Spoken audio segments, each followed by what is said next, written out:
Hello, welcome everybody here in the caves of Dinant. The caves were discovered in 1904 by accident. One was not really looking for a cave, one was going to construct a railroad connecting Dinant with the next village. And as you can see, there is no railroad here. It's already gone since the 1960s.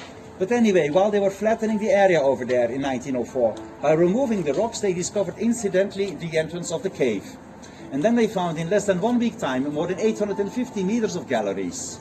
450 meters of them are very easy accessible, so you're going to walk about half a kilometer under the ground. And then you will notice in the cave there are 3 levels. You go down to the first level first, logically, but very quickly you will continue to the second level, and that's where you will spend the rest of the time of your visit. Because the third level is constant underwater, so that's not accessible. Unless you want to swim, but it's very chilly. It's 4 degrees the water, so not recommended. On the first level you will pass after a couple of minutes an old staircase, which was the first entrance to the cave. But that staircase was much too narrow and too steep. So they replaced it after 6 months already by the present entrance. And a little bit further you will see on your left hand side a hole, and then you can see the floor of the second level already. Gives you a little bit an idea of the differences in depths in the cave. Bonjour. At the end, the deepest point that you will arrive is 40 meters deep. And the deeper we go down in a cave, the more stalactites and stalagmites we will see. Everybody knows them? Huh? Stalactite is hanging on the ceiling, a stalagmite is going from the ground up. Dripping limestones, they grow very slowly, 1 centimeter per 100 years. So it's a very slow process.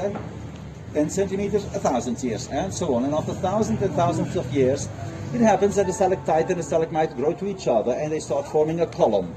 You will also see drapes growing on the ceiling, curtains. And this cave is called La Marveilleuse, the marvelous one, because of the marvelous waterfalls that we have in the cave. There are several ones, but this one is one of the biggest, one of the most beautiful. It also looks a little bit like a church organ. Huh?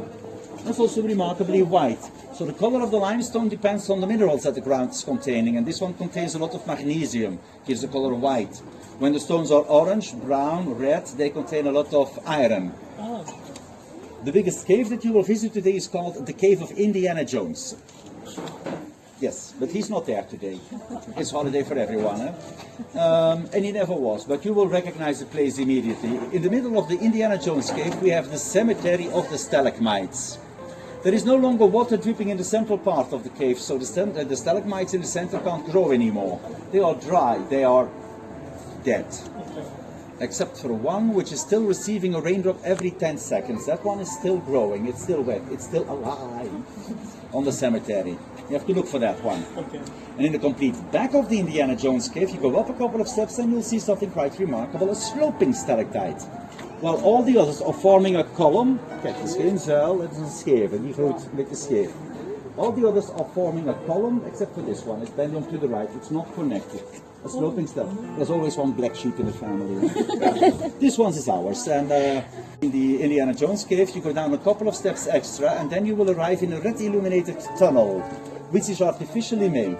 The rest of the cave is formed by nature. 200 million years ago, the tunnel was constructed in 1934 to facilitate the passage of the visitors. And it's named after our King Albert, who died in that year. And at the end of the Second World War, there were more than 300 people from Dinant taking shelter in that tunnel. And they stayed there for 8 days and nights, only illuminated by candles.